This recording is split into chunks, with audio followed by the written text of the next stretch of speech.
then you credit the raw material account and you debit the accounts where you're pushing that raw material. For example, if the raw material is going to department A and B, then department A and B both will debit the direct materials because this material will be used in the manufacturing of the products. Then next is that we look at the journal entry, and you can see that department A and B both are debiting work in process, whereas raw materials are being credited. So these three accounts are involved as we saw in the previous slide. ये जो slide है आप देख सकते हैं इस पे raw materials work in process department A, department B. अगर इससे ज़्यादा भी departments involved हैं तो उनकी journal entry पास करेंगे. तो journal entry में note आपने ये करना है कि जो स्टोर में रॉ मटेरियल है वो इशू किस किस डिपार्टमेंट को हुआ है, वही डिपार्टमेंट्स अपना वर्क इन प्रोसेस जो है उसको डेबिट करेंगे क्योंकि उन्होंने मैन्युफैक्चरिंग के लिए वो रॉ मटेरियल एक्वायर किया है. तो हम उनका वर्क इन प्रोसेस इनिशिएट कर देंगे. इनिशिएट करने का तरीका ये होता है कि हम उनको डेबिट करते हैं क्योंकि रॉ मटेरियल हमारा कम होता है, वो एक एसेट है, तो एसेट जब कम होता है उसको हम क्रेडिट करते हैं, तो रॉ मटेरियल्स को हम क्रेडिट कर देंगे. नेक्स्ट इज कि हमने ये देखना है कि हमारी डायरेक्ट लेबर जो जहाँ जहाँ पे इन्वॉल्व है वो उसकी अकाउंटिंग क्या होगी. तो हमने ये देखना है कि पेएबल्स कितने बनते हैं. फॉर एग्जांपल डिपार्टमेंट ए और बी में अगर हमारी डायरेक्ट लेबर इस्तेमाल होती है तो उसके कितने पेएबल्स हैं, उनको वेजेस पेएबल अकाउंट में हम क्रेडिट करेंगे. अगेन इसकी जर्नल एंट्री देख लेते हैं. तो यू कैन सी कि डिपार्टमेंट ए और बी जो है दोनों का वर्क इन प्रोसेस जो है वो हमने डेबिट किया है क्योंकि ये लेबर भी जो है ये भी मैन्युफैक्चरिंग में यूज होगी, तो इसलिए हमने इनको डेबिट किया है. Whereas there is a liability being created because when workers work at your plant you have to pay them, so salaries and wages payable will be credited. Now once we are done with the direct material and direct labor, the third question would be how many overheads were there. And you must remember कि हमने overheads के बारे में बात की थी. There are two different types. Number one, हम applied overheads use करते हैं जब manufacturing हो रही होती है, so we can estimate the overall cost of per unit manufacturing. लेकिन बाद में जब हमें real estimations मिलती हैं overheads की तो हम over applied या under applied का जो है सारा वो देख लेते हैं, process देख लेते हैं. अगर तो over applied हो तो उस तरह manage कर लेते हैं, अगर under applied हो तो उनको दोबारा से अप्लाई कर देते हैं. तो एक्चुअल स्टैंडर्ड ओवरहेड्स और जो अप्लाइड ओवरहेड्स हैं उनमें फ़र्क आ सकता है. तो मैन्युफैक्चरिंग ओवरहेड जो होगा उसके अकाउंट में दो साइड्स होंगी. एक साइड पे आप एक्चुअल ओवरहेड्स को डेबिट करेंगे और दूसरी साइड पे ओवरहेड्स को क्रेडिट करेंगे. लेकिन जब प्रोसेसिंग हो रही है, जब मैन्युफैक्चरिंग हो रही है, उस टाइम पे एक्चुअल ओवरहेड्स का हमें अंदाज़ा नहीं होता. ये मैन्युफैक्चरिंग फिनिश होने के बाद हमें पता चलता है कि एक्चुअल ओवरहेड्स हमारे कितने लगे.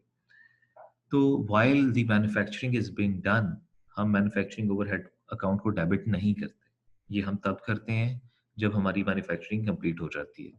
लेकिन ड्यूरिंग द मैन्युफैक्चरिंग हम अपने मैन्युफैक्चरिंग ओवरहेड को क्रेडिट करते हैं, जहाँ पे हम overhead applied to work in process जो है उसको क्रेडिट करते हैं और जिन जिन डिपार्टमेंट्स में ओवरहेड अप्लाई हुए हैं उनको डेबिट कर देते हैं क्योंकि उन डिपार्टमेंट्स के लिए वो एक्सपेंसेस हैं.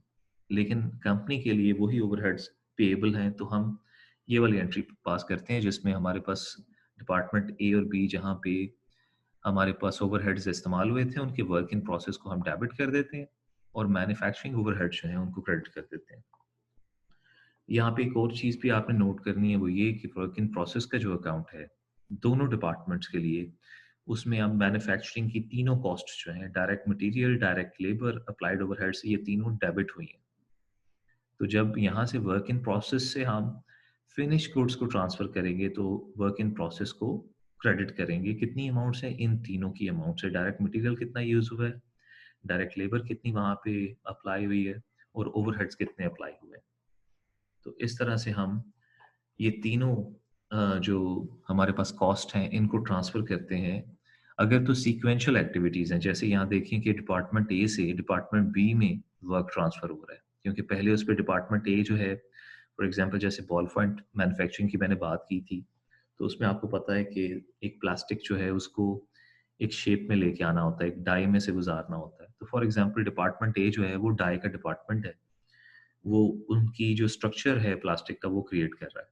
और डिपार्टमेंट टू जो है वो उसकी फिलिंग और उसकी पैकेजिंग जो है वो कर रहा है, उसमें इंक डाल रहा है, उसको पैकेज कर रहा है, तो डिपार्टमेंट बी के पास तभी काम जाएगा जब डिपार्टमेंट ए का कंप्लीट हो जाएगा। तो उस वर्क को हम ट्रांसफर कैसे करेंगे? Direct material, direct labour, overhead applied जो हैं, इनको हम इक्विवेलेंट यूनिट्स में कन्वर्ट करेंगे, उनको ट्रांसफर कर देंगे डिपार्टमेंट बी को। तो होगा ये कि डिपार्टमेंट ए जो है वो क्रेडिट हो जाएगा और डिपार्टमेंट बी डेबिट हो जाएगा। तो जब डिपार्टमेंट बी का भी काम खत्म हो जाएगा, तो डिपार्टमेंट बी से वो चीज़ें फिनिश्ड गुड्स में चली जाएँगी, जहाँ पे cost of goods manufactured account जो होता है, हमने ये रिपोर्ट बनाई थी पहले चैप्टर में कॉस्ट ऑफ गुड्स मैन्युफैक्चर्ड की। तो कॉस्ट ऑफ गुड मैन्युफैक्चर से मुराद ये है कि एक ऐसा अकाउंट जो हमें दिखाता है कि कितने यूनिट्स ऑफ वर्क हमारे फिनिश हो चुके हैं। तो उसके साथ हम क्रेडिट करेंगे डिपार्टमेंट बी को, क्योंकि डिपार्टमेंट बी में जब काम खत्म हो जाएगा तो वो फिनिश गुड्स रेडी होंगी सेल के लिए, तो उनको ट्रांसफर करेंगे फिनिश गुड्स डिपार्टमेंट में। फिनिश गुड्स डिपार्टमेंट का जो अकाउंट है वो डेबिट हो जाएगा और डिपार्टमेंट बी का जो अकाउंट है वो क्रेडिट हो जाएगा। और इसकी ये एंट्री जो है जर्नल एंट्री अकॉर्डिंगली हम पास कर लेंगे। और finally cost of goods sold जो है फिनिश गुड्स है, जैसे हम जॉब ऑर्डर कॉस्टिंग में ट्रांसफर करते थे, वैसे सिमिलर प्रोसीजर है यहाँ पे प्रोसेस कॉस्टिंग में भी। तो ये जनरल एंट्रीज हमने पढ़ी थी। अब आज का हमारा जो एजेंडा है वो ये है कि हम ये अंडरस्टैंड कर सकें कि what are equivalent units of production in process costing. A particular problem can occur, और वो ये प्रॉब्लम है कि देखें, स्टोर से जब रॉ मटेरियल जो है वो इशू किया जाता है, तो फैक्ट्रीज में या मैन्युफैक्चरिंग यूनिट्स में बल्क में मास में प्रोडक्शन हो रही होती है, that's why we use process costing. तो जब मास प्रोडक्शन होती है तो जो अमाउंट ऑफ मटेरियल है वो ह्यूज होता है, दैट इज एक्सटेंसिव। और उस मटेरियल के साथ साथ यू कैन अंडरस्टैंड कि जो लेबर है वो भी एक्सटेंसिव इस्तेमाल हो रही होती है, लेबर हॉर्स या मशीन आर्स जो है वो बहुत ज़्यादा यूज़ हो रहे होते हैं यूजुअली। एक और चीज़ नोट करने की है कि usually in process costing most of the things are automated, क्योंकि मास प्रोडक्शन होती है मशीन्स पे, तो मशीन्स आर ऑटोमेटेड, तो ह्यूमन इंटरेक्शन कम होती है वहाँ पे। लेकिन फिर भी हम जब डायरेक्ट लेबर की बात करते हैं तो उसमें मशीन आवर्स भी होते हैं कि कितनी देर मशीन चली है, मशीन की क्योंकि डेप्रिसिएशन भी है, और इसके साथ साथ मशीन में कुछ आप सप्लाईज भी यूज़ करेंगे उसको रन करने के लिए, उसकी मेंटेनेंस कॉस्ट भी है। तो उसमें से अक्सर चीज़ें जो हैं वो प्रोडक्शन का हिस्सा भी होती हैं। तो क्योंकि हमारी इन्वेंट्री जो है वो रिड्यूस हो रही है रॉ मटेरियल की, उसके साथ साथ लेबर जो है वो इस्तेमाल हो रही है, ओवरहेड्स यूज़ हो रहे हैं, तो हमें ये देखना है कि कॉस्टिंग हमने बहुत ज़्यादा देख ली, एक्सपेंस हमारा बहुत ज़्यादा हो गया, मटेरियल भी बहुत इशू हो गया, लेबर भी बहुत इशू हो गई, ओवरहेड्स भी बहुत सारे हैं, लेकिन यूनिट्स नहीं प्रोड्यूस हुए, क्योंकि डिपार्टमेंट ए ने अपना काम खत्म कर लिया, डिपार्टमेंट बी में अभी काम शुरू हुआ। तो हम कहते हैं अभी तक तो हमारी प्रोडक्ट जो है वो फिनिश नहीं हुई।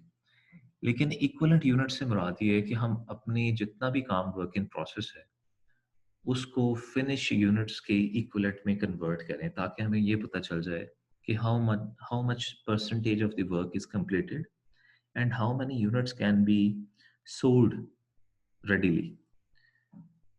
अब इसके लिए एक एग्जांपल आपने देखनी है, वो एग्जांपल थोड़ी सी क्रिटिकली आपने अंडरस्टैंड करनी है कि देखें, half cup plus half cup is equal to full cup. यहाँ पे ये एग्जांपल इसलिए दी गई है कि इक्विवेलेंट यूनिट्स में हम यही करते हैं कि अगर आधा यूनिट प्लस आधा यूनिट, एक यूनिट आधा कंप्लीट हुआ है और दूसरा यूनिट भी आधा कंप्लीट हुआ है, तो इक्विवेलेंट यूनिट्स में हम ये कहते हैं कि एक यूनिट कंप्लीट हो गया। ठीक है, if two units are completed 50%, so we can say that one complete unit is finished. तो two halves make a equivalent one complete product. ये हमारे पास इक्विवेलेंट यूनिट्स का आइडिया है जो कि हमने यूज करना है।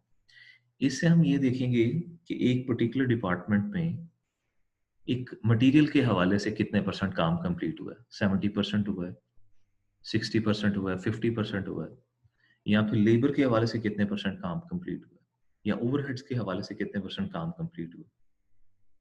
यहाँ पे जैसे एक एग्जांपल आपको दी जा रही है कि अगर 10,000 यूनिट्स हैं, if you have 10,000 units and they are 70% complete, कि आपके पास 10,000 यूनिट्स हैं लेकिन हर यूनिट 70% कंप्लीट है, तो if we convert that into equivalent units, it become 7,000 units.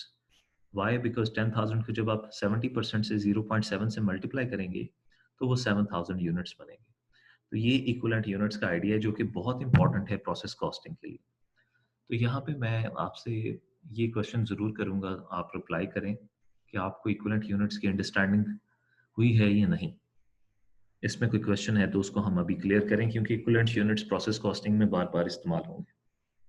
Ji students, do you understand what equivalent units are?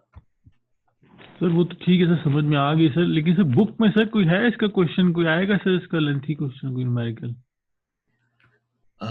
When I'm teaching you that actually implies कि obviously it will be assessed, तो book में भी बस ठीक है questions sir. हैं। तो नहीं नहीं, अभी सर समझ, मुझे तो आ गए सर समझ में।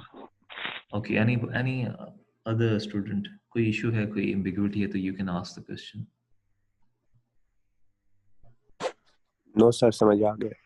ओके, अगर आपको समझ आ गई है तो फिर हम एक क्वेश्चन पढ़ते हैं और फिर आप मुझे इसका आंसर देंगे। वो कहता है फॉर द करंट पीरियड, ये जो पीरियड है अकाउंटिंग का, John started 15,000 units and completed 10,000 units. कि जॉन ने 15,000 यूनिट्स जो हैं वो स्टार्ट किए हैं, उनमें से 10,000 कंप्लीट हो गए, leaving 5,000 units in process, 30% complete. उसके साथ 5,000 यूनिट्स ऐसे हैं जो कि 30% कंप्लीट है। How many equivalent units of production did Jones have for the period? तो कितने इक्विवेलेंट यूनिट्स जॉन जो है उसने कंप्लीट किए? तो can you give me an answer कि कितने यूनिट्स टोटल कंप्लीट हुए हैं?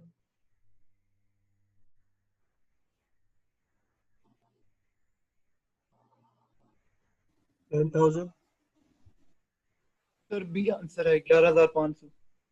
अच्छा, एक स्टूडेंट ने कहा कि 10,000, एक ने कहा कि 11,500 आंसर है। 11,500 बी वाला आंसर। 11,001। अच्छा, तो क्यों दानियल आप बताएं 11,500 क्यों है? सर उसने स्टार्टेड किए हैं 15,000, उसमें से कंप्लीट किए हैं उसने 10,000 यूनिट। फिर उसने जो लिविंग है 5,000 यूनिट है, और उसमें से 5,000 में से उसकी 30% कंप्लीट है, और 5,000 का 30% हमारे पास बनेगा 1,000, यानी 1,500 बनेगा। और जब गुड हम कंप्लीट यूनिट उसकी 10,000 और यस सर। 1,500 को ऐड करेंगे तो हमारे पास 11,500 आ जाएगा। गुड गुड, ठीक हो गया जी। तो बेसिकली हमारे पास दो यूनिट्स की कंप्लीशन का डेटा है, तो हमने दोनों को कंसिडर करना है। मैंने बताया ना, प्रोसेस कॉस्टिंग में आपने इक्विवेलेंट यूनिट्स को भी कंसिडर करना है। तो 10,000 यूनिट्स तो वो हैं जो 100% कंप्लीटेड है। उसके अलावा उसके पास 5,000 यूनिट्स ऐसे हैं जो कि सिर्फ 30% कंप्लीटेड है, लेकिन उनको जब हम इक्विवेलेंट यूनिट्स में कन्वर्ट करते हैं तो वो 5,000 यूनिट्स बिकम 1,500 यूनिट्स। ठीक है, 5,000 units multiplied by 0.3 is equal to 1,500। So 10,000 plus 1,500 is 11,500। तो टोटल यूनिट जो उसने कंप्लीट किए हैं वो 11,500 हैं, वो 10,000 यूनिट्स नहीं है। हमने इक्विवेलेंट यूनिट्स को भी उसमें ऐड करना है। So I hope you will understand this. Now, calculating the equivalent units has two different methods. इसमें दो methods इस्तेमाल होते हैं। अकाउंटिंग में आपने FIFO मेथड भी पढ़ा होगा, first in first out method. LIFO and FIFO दो इन्वेंट्री सिस्टम्स इस्तेमाल किए जाते हैं। LIFO means last in first out, जबकि FIFO means first in first out. और दूसरा जो है वो है दी वेटेड एवरेज मेथड। तो हम जो इस चैप्टर में अभी देखेंगे वो वेटेड एवरेज मेथड के थ्रू देखेंगे। जो अपेंडिक्स है चैप्टर की, उसमें फाइफो मेथड से भी आपको बताया गया कैसे इक्विवेलेंट यूनिट्स कंप्लीट किए जाते हैं। अच्छा, इन दोनों में डिफरेंस क्या है?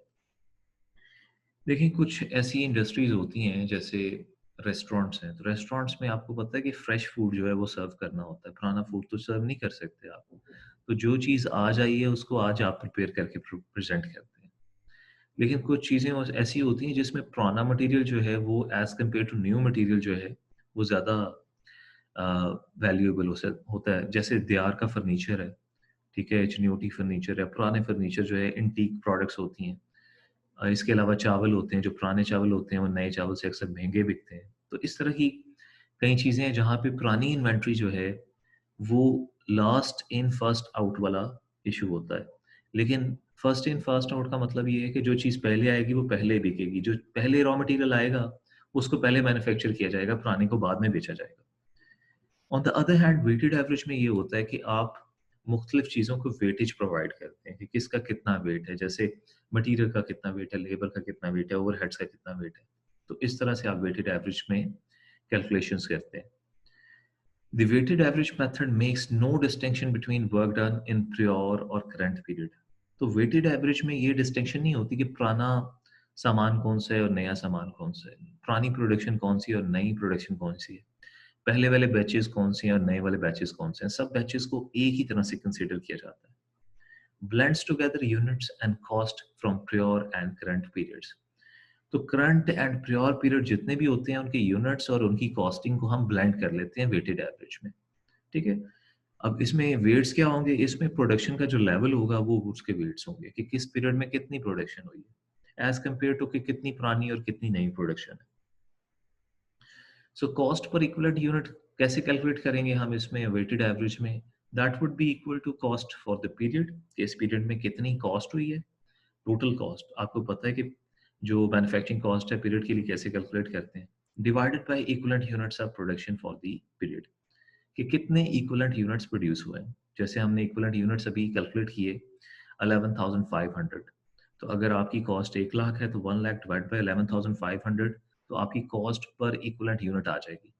ये पर यूनिट इक्विवेलेंट कॉस्ट कितनी है ये कैलकुलेट कर लेंगे आप, ठीक है। अब जैसे मैंने आपको बताया था कि जो प्रोसेस कॉस्टिंग है उसमें अक्सर ये कहा जाता है कि सिस्टम ऑटोमेटेड होते हैं, क्योंकि फैक्ट्रीज होती हैं वहाँ पे मशीन्स पे ज़्यादा काम हो रहा होता है, ह्यूमन इंटरेक्शन बहुत कम इन्वॉल्व होती है। फर्नीचर है तो वो तो जॉब ऑर्डर कॉस्टिंग उसके लिए यूज़ करते हैं, क्योंकि आपने बहुत इंट्रिकेट काम करना होता है। जैसे हाउस कंस्ट्रक्शन है तो इंट्रिकेट काम है, लोगों का लेबर इंटेंसिव वर्क है, वहाँ पे लोगों का इस्तेमाल बहुत ज़्यादा है। लेकिन अगर आपने बॉल पॉइंट मैन्युफैक्चरिंग करनी है, अगर आपने पोटैटो स्नैक्स जो हैं वो पैक करके भेजने हैं, फॉर एग्जांपल अगर आपने चॉकलेट मैन्युफैक्चरिंग करनी है, तो वहाँ पे मशीन्स की ज़्यादा ज़रूरत है as compared to human beings. तो with a couple of labour people you can run a small factory over there. तो होता ये है कि प्रोसेस कॉस्टिंग फिर लेबर कॉस्ट को कन्वर्जन कॉस्ट का हिस्सा समझती है। कन्वर्जन कॉस्ट याद है ना, कि डायरेक्ट मटेरियल को हम कन्वर्ट करने के लिए फाइनल प्रोडक्ट में कौन सी कॉस्टिंग करते हैं, वो दो कॉस्ट होती हैं उसमें। ये जो ब्लू वाली है ये आपके ओवरहेड्स हैं और जो रेड वाली है वो आपकी लेबर कॉस्ट है। तो लेबर और ओवरहेड को हम इकट्ठा कन्वर्जन कॉस्ट के तौर पे इस्तेमाल करते हैं प्रोसेस कॉस्टिंग में। तो हमारे पास दो किस्म की कॉस्ट, मेन कॉस्ट आ जाएंगी प्रोसेस कॉस्टिंग में, एक डायरेक्ट मटेरियल की कॉस्ट होगी और दूसरी कन्वर्जन कॉस्ट होगी, ठीक है। तो ये दो मेन कॉस्ट होंगी जिनको हम इस्तेमाल करेंगे rather than using individual costs. So here's an example of the weighted average costing system. Here's a company, Smith Company, reported the following activities in Department A for the month of June. तो month of June के लिए activities जो हैं वो record की हैं। कौन से डिपार्टमेंट के लिए? Department A। तो फर्स्ट थिंग जो आपने नोट करनी है वो ये कि देखिए प्रोसेस कॉस्टिंग में we can have multiple departments and we will always have the cost according to the department. So हम डिपार्टमेंट वाइज कॉस्टिंग करेंगे, उसके बाद उसको ट्रांसफर करेंगे जैसे जनरल एंट्रीज में हमने ट्रांसफर किया था। सो फर्स्ट ऑफ ऑल जो सबसे पहली चीज़ हमने डिपार्टमेंट की देखनी है वो है कि वर्क इन प्रोसेस शुरू में कितना था। What was the work in process on June 1? तो मंथ स्टार्ट हो रहा है जून 1 को, तो जून 1 को हमारे पास इंफॉर्मेशन ये है कि देयर वर 300 यूनिट्स। तो 300 यूनिट्स जो हैं वो डिपार्टमेंट के पास थे और हमारे पास परसेंटेज भी है कि आके वो 100% कंप्लीटेड यूनिट्स थे 9। तो उनकी जो कंप्लीटेड परसेंटेज थी वो मटेरियल्स के हवाले से 40% थी, और जो कन्वर्जन है, कन्वर्जन में दो चीज़ें आती हैं आपकी, लेबर एंड ओवरहेड्स, तो कन्वर्जन के हवाले से 20% थी। So 300 units were there in department A. 40% materials का वर्क हो चुका था उन पे और 20% कन्वर्जन कॉस्ट अप्लाई हो चुकी। फिर उस मंथ में कितने यूनिट्स ऐड हुए? So unit started into production in June. June में प्रोडक्शन में जो यूनिट स्टार्ट किए गए वो है 6000। फिर units completed and transfer out to other departments. Department A ने जो ट्रांसफर कर दिए दूसरे डिपार्टमेंट को यूनिट्स कंप्लीट करके वो है 5400। तो 5400 यूनिट्स आपके 100% कंप्लीट करके आपने दूसरे डिपार्टमेंट को ट्रांसफर कर दिए। बाकी आपके पास बच गए 900 यूनिट्स। तो जून 30 को आपके पास इंफॉर्मेशन ये है कि उन पे 60% मटेरियल वर्क कंप्लीट है और 30% कन्वर्जन कंप्लीट है। तो ये आपके पास डेटा है। अब देखें आपने वेटेड एवरेज एग्जाम्पल में करना क्या है। The first step is to calculate the equivalent units to identify the units completed and transfer out of department A। तो अभी हमने वो 1150 वाली जो एग्जांपल देखी थी उसी सिस्टम को हमने यहाँ पे यूज करना है कि 5400 तो हमारे 100% कंप्लीटेड थे, 540 यूनिट्स हमारे वो हैं जो कि 60% मटेरियल में कंप्लीटेड थे, क्योंकि 900 यूनिट्स थे जो कि 60% कंप्लीटेड थे मटेरियल्स के हवाले से। तो 900 मल्टीप्लाइड बाय 60% दैट बिकम्स 540। तो 540 यूनिट्स आपके मटेरियल्स के हवाले से कंप्लीटेड है। इसी तरह कन्वर्जन में अगर आप देखें तो 900 multiplied by 30% conversion must completed, तो वो 270 यूनिट्स बनते हैं। तो मटेरियल्स के हवाले से अगर हम टोटल करें तो हमारे पास 5940 यूनिट्स कंप्लीटेड यूनिट्स कंसीडर किए जा सकते हैं। अगर कन्वर्जन कॉस्ट के हवाले से हम देखें तो 5670 यूनिट्स जो है वो कंप्लीटेड यूनिट्स कंसीडर किए जा सकते हैं। अब यहाँ पे हमारे पास दो डिफरेंट यूनिट्स आ गए हैं, ठीक है। तो अभी हम फॉर्मूला यूज करेंगे that equivalent units of production always equal two units completed and transferred plus equivalent units remaining in the work in process. तो कंप्लीटेड एंड ट्रांसफर हमारे कितने हैं 5400, और हमारे रिमेनिंग वर्क इन प्रोसेस में कितने यूनिट्स हैं जी, उसके लिए ये देखिए हमने क्या किया कि 5400 प्लस 540 इक्विवेलेंट यूनिट्स जो कि हमारे 60% कंप्लीटेड थे, that gives us 5940, and then 30% जो हमारे पास कौन सी कन्वर्जन कॉस्ट के कंप्लीट थे, दैट गिव्स अस 5670। तो हमारे पास बेसिकली दो डिफरेंट रिपोर्ट्स हैं वेटेड एवरेज के हवाले से, एक कन्वर्जन कॉस्ट की और एक मटेरियल की। तो ये दोनों हम रिपोर्ट यूज करेंगे। तो हमारे पास तीन चीजें आ गई जी, कौन सी वाली, direct material, conversion cost, completed units and the equivalent units. ठीक है जी, यहाँ तो कोई क्वेश्चन है तो आप पूछ सकते हैं, उसके बाद फिर हम प्रोडक्शन रिपोर्ट्स के बारे में बात करेंगे।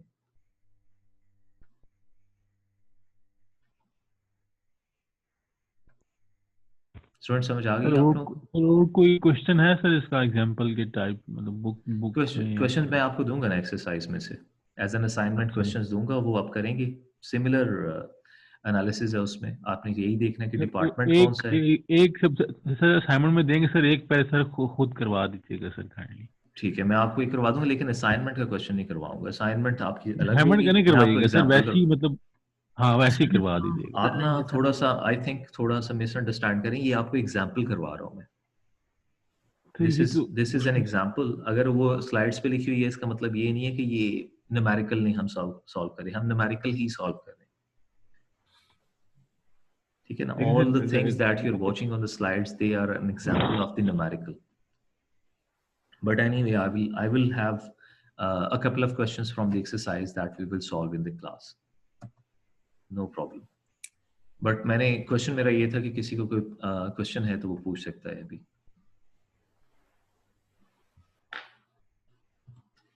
नो क्वेश्चन, ओके जी। फिर आगे चलते हैं। हमारे पास तीन रिपोर्ट्स आ गई हैं। एक वो जिसमें हमें क्वांटिटी स्केड्यूल पता चल गया है कि फ्लो ऑफ यूनिट्स कितने हैं, कंप्लीटेड यूनिट्स कितने हैं और इक्विवेलेंट यूनिट्स कितने हैं। दूसरे सेक्शन में, दूसरी रिपोर्ट में हमें ये पता चल जाता है कि कॉस्ट पर इक्विवेलेंट यूनिट कितनी है। आपको पता है ना, cost per equivalent unit is equal to, अभी हमने फॉर्मूला पढ़ा है, नहीं याद रहा? क्यों जी, कौन बताएगा, किसने नोट किया? हमने इक्विवेलेंट यूनिट्स की कॉस्ट निकाली थी वेटेड एवरेज के थ्रू, फॉर्मूला पढ़ा था हमने, जिसमें हम टोटल प्रोडक्शन कॉस्ट को डिवाइड करते हैं जी नंबर ऑफ इक्विवेलेंट यूनिट से। I think you do not remember, please ये चीजें नोट करें साथ साथ। आपको मैं क्वेश्चन करवा दूंगा, लेकिन अगर आप थ्योरी को प्रॉपर्ली अंडरस्टैंड नहीं करेंगे तो न्यूमेरिकल्स में आपको इशू होगा। थ्योरी को प्रॉपर्ली अंडरस्टैंड करने के लिए while I am delivering the lecture you should be preparing notes, और ताकि अगर आप कहीं पे स्टक होते हैं, आपको समझ नहीं आती, तो you can ask me questions. So once we are done with knowing कि कौन से डिपार्टमेंट में प्रोडक्शन कितनी कंप्लीट हुई है और इक्विवेलेंट यूनिट्स कितने हैं, तो हमारे पास टोटल इक्विवेलेंट यूनिट्स आ जाते हैं। तो हम अपनी टोटल प्रोडक्शन कॉस्ट को, जिसमें आपकी मटेरियल कॉस्ट और कन्वर्जन कॉस्ट दोनों ऐड होती हैं, उन कॉस्ट को number of total equivalent units पे डिवाइड करते हैं, तो आपके पास पर यूनिट इक्विवेलेंट कॉस्ट आ जाती है। तो उसको फिर हम जब प्रोडक्शन कंप्लीट हो जाती है तो उसके बाद रिकंसाइल करते हैं। तो कॉस्ट रिकंसिलिएशन ये शो करती है कि हमारी जितनी भी डिपार्टमेंट्स में कॉस्ट फ्लो हुई थी वो हमारी एस्टिमेशंस के अकॉर्डिंगली थी। तो रिकंसिलिएशन जो है इसका एक अलग से पोर्शन है आपके चैप्टर में, जिसको हम देखेंगे।